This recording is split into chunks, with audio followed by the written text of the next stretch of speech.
ইরানে কি সেনা পাঠাতে যাচ্ছে যুক্তরাষ্ট্র? আকাশ থেকে কি ময়দানেও ছড়াতে যাচ্ছে ইরান বনাম ইসরায়েল যুক্তরাষ্ট্রের যুদ্ধ? ইরানে কি সত্যি মার্কিন স্থলবাহিনী আসছে?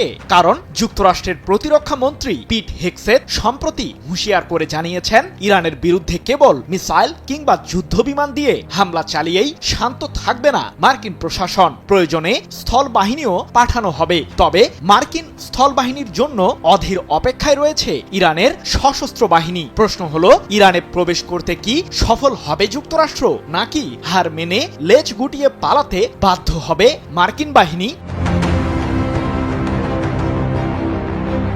ইরানের বিরুদ্ধে যুক্তরাষ্ট্র ইসরায়েলের সম্মিলিত হামলার তাণ্ডব পুরো পারস্য উপসাগরীয় অঞ্চলেই ছড়িয়ে পড়েছে। এমন পরিস্থিতিতে ইরানের প্রতিরোধমূলক হামলায় এক প্রকার নাজেহাল অবস্থা ইহুদিবাদীদের। ইরানের সশস্ত্র বাহিনীর ছোড়া শক্তিশালী ব্যালিস্টিক মিসাইল ও আত্মঘাতী ড্রোনের তাণ্ডবে দিশেহারা মধ্যপ্রাচ্যে থাকা যুক্তরাষ্ট্রের সামরিক ঘাঁটিগুলোর এয়ার ডিফেন্স সিস্টেম। দুমড়ে মুচড়ে পড়েছে মার্কিন বাহিনীর বেশ কয়েকটি অত্যাধুনিক যুদ্ধবিমানও।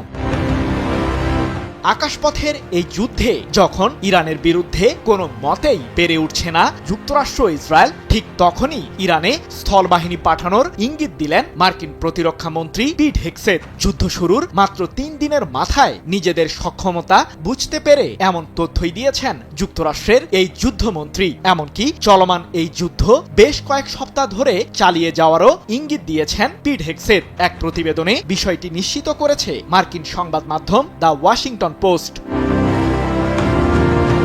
প্রশ্ন হলো, ইরানের প্রতিরোধ ঠিক কেমন হতে যাচ্ছে?